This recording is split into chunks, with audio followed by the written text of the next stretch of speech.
사람들이 계속 평화에 대해서 이야기하다 보면 어느 날 평화가 제일 먼저 찾아올 거라는 생각이.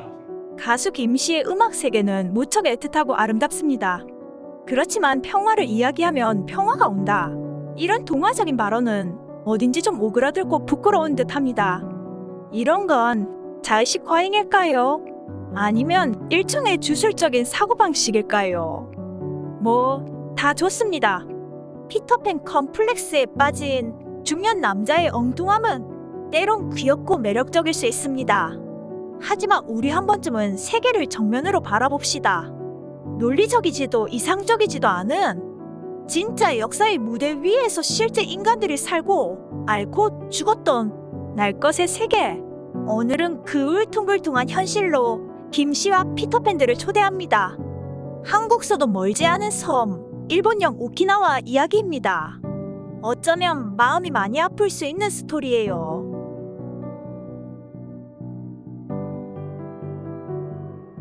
우리 고소설이나 조선왕조실록 같은 옛 역사서를 보면 종종 유구국이라는 먼 남쪽 나라 이름이 등장합니다. 유구국, 이곳은 섬나라인데요. 혹자는 백제가 멸망한 후에 백제 부흥운동을 이끌었다는 흑지상지의 추종자 일부가 도망쳐온 위지의 아열대 섬이라고도 합니다. 혹은 대몽 항쟁을 하던 삼별초가 진도와 제주도에서 연달아 패배한 후 이 섬나라까지 도망쳤다는 얘기도 있습니다. 실제로 요 사이에 심심치 않게 고려식 기와가 대량으로 출토된다고 합니다. 확실히 그냥 전설만은 아닌 듯 합니다. 소설 홍길동전의 율도국이 이군 유구국을 모티브로 했다는 말도 있답니다. 분명 우리 역사와 완연히 먼 외딴 곳은 아닙니다. 사실 이따 얘기 드리겠지만 유구국은 임진왜란의 유탄을 정통으로 맞은 곳이기도 합니다. 유구국, 이곳은 일본령 오키나와 제도의 옛날 이름입니다. 요쿠라는 옛날 왕국명, 그 한자식 표현이 곧 유구입니다. 오키나와의 옛 독립왕국이었던 유큐는 지도상에서 알 수 있듯이 거의 대부분의 주변국들과 적당한 등거리에 위치했다는 지리상의 특징이 있습니다. 이건 장점이기도 했고 비극의 계기이기도 했습니다.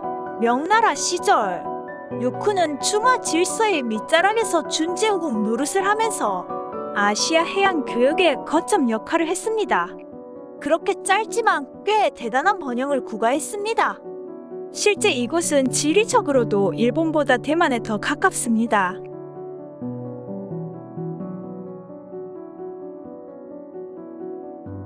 중국의 착실한 제후국 시절에요. 유큐 왕국의 정체성을 뜻하는 말이 하나 있습니다.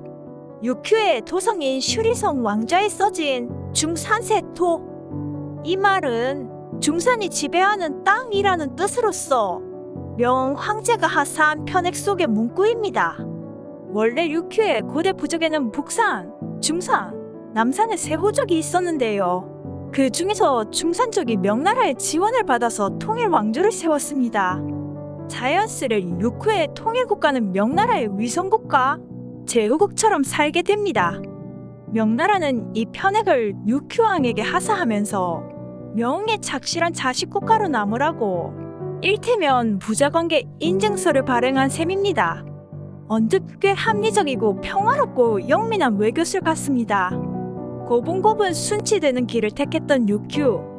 이런 식으로 중국을 뒷배로 하면서 굳이 자력 국방이라는 개념을 생각으로조차 품지 않았습니다. 괜히 군대를 양성해봤자 대국의 심기를 거스를 것이고 언제라도 명나라가 북산, 남산 같은 여타 호족 세력을 동원해서 정권 교체를 시도할 수 있기 때문입니다. 조선왕조의 양반 문화와 판박이라고 할 수 있는 이 같은 입장. 유큐에서는 이를 비무심성이라고 하였습니다.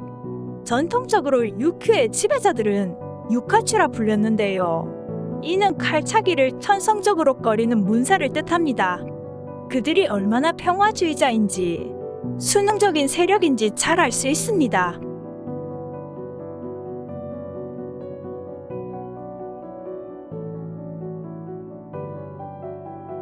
명나라의 악착 같은 조공을 바치면서 충신임을 자랑하던 나라. 가끔씩 조선과 일본 같은 주변 나라들에도 사신을 보내고 아부탈 때 조공도 하면서 염려하던 심약한 나라. 확실히 돈은 많았던 나라. 그들은 뜬금없이 임진왜란의 유탄을 맞았습니다. 임진왜란 패배로 일본의 여러 다이묘들이 큰 경제적 손실을 입고 한반도에서 철수했는데요. 그들 중 가고시마의 사스마 가문이 철수 병력 2,000명을 뜬금없이 육구로 돌려서 침공한 것입니다. 꽁 대신 닥쳐지랄까요? 사스마 가문은 조선에서 약탈하지 못한 한을 류큐에서 풀려고 했습니다. 류큐는 당연히 명나라가 지원할 것으로 믿었습니다. 아낌없이 충성을 다했으니까요. 그러나 국세가 한창 기울어가며 왜구에 질려버린 명나라는 나몰라라 했습니다. 덕분에 류큐에는 거의 무제한에 가까운 대약탈극이 벌어졌습니다. 차마 입에 담을 수 없는 수준의 약탈, 강간, 방화, 납치, 아동살해가 자행되었습니다. 비무의 쿨하고 고상한 평화론자들, 정작 이 평화주의자들의 운명은 조금도 평화롭지 않았습니다. 사스마 가문은 굳이 류큐 왕국을 멸망시키지도 않았습니다. 그들은 류큐인들을 식민 통치할 생각조차 없었습니다. 그냥 동물적인 약탈이 목적이었으니까요. 그렇게 이중삼중의 가혹한 수탈이 수백 년간 자식의 자식의 자식에게까지 대를 이어서 반복되었습니다. 류큐의 왕과 귀족들은 순순히 항복했지만 후일 보복이 우려된다는 이유로 류큐 남성들은 수시로 사무라이들에게 불려가 손목이 잘렸습니다. 한때 상당수 류큐 남성들은 한쪽 혹은 양쪽 손목이 없었습니다. 잔혹한 약탈을 감당하려고 류큐 지도자들은 민중들에게 엄청난 쌀을 세금으로 걷어갔습니다. 경작 농지가 부족하자 류큐 남성들은 말라리아로 위험한 무인도에 건너가 땅을 읽었고 여자들은 공납을 맞추려 평생 배틀에 앉아 직무를 짰습니다. 아사 위기에 처하자 류큐의 각 섬에서는 낙태, 영아살해, 병자, 노인살해가 만연했습니다. 지옥이 따로 없었습니다.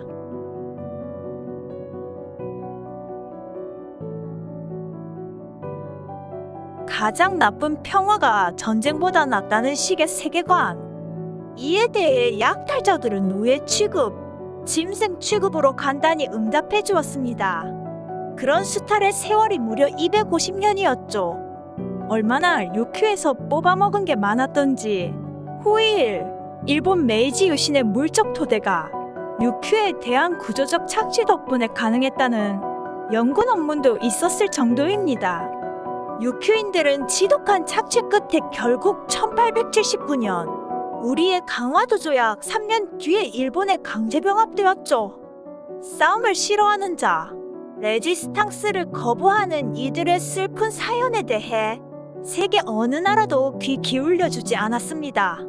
그나마 일본의 일부가 되었으니 이제 일본의 수탈은 없는 걸까요? 이제 불행은 끝난 걸까요? 아닙니다. 이 가여운 섬 사람들은 2차 대전 마렵, 식량 제공을 위해서 깨끗이 자결하라는 집단 자결을 명령받습니다. 일본군에게 오키나와인들은 항전을 위한 편리한 인간 방패였습니다. 지독한 내부 폭력의 희생양이 곧 일본령 오키나와인들이었습니다. 끊임없이 평화를 말하고 노래하면 평화가 올 것이다. 이런 김씨의 말은 왠지 예술가라기보다 주술사 같다는 생각이 듭니다. 사실 세상의 문예술가들이 다 저렇게 대책 없는 망상과 같은 도치의 말을 하진 않거든요. 류큐인들의 슬픈 운명을 생각해보면 저런 태어난 말들은 어쩌면 죄악일지도 모릅니다. 평화를 노래했더니 소년들의 손목이 잘리고 소녀들은 조공으로 놀이개품으로 하사되고 말미에는 집단 자살까지 강요받는 삶. 그런 게 류큐식 평화 노래의 진짜 엔딩씬이었습니다. 군사적 무능함과 평화를 구분 못하고 주술가처럼 평화를 웅얼거리다 보면 낙원이 절로 도래할 거라 믿는 피터팬들. 이런 유사종교적 어리석음이 한국 사회에 만연한 광경을 상상하는 것은 꽤 두렵습니다.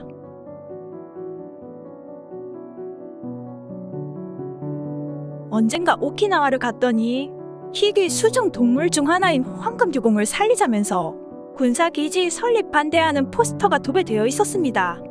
어디선가 많이 본 듯한 광경입니다. 우리나라 제주에서 흔했던 광경이죠.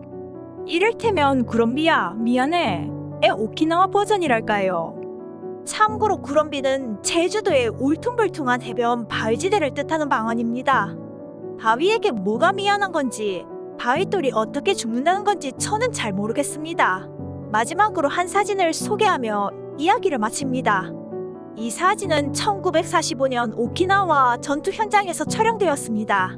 이 오키나와 소녀 가족들은 일본군에 강요당해 모두 자살했고 오직 이 아이만이 미군에 구조되었습니다. 가족의 몰살을 지켜본 가여운 소녀.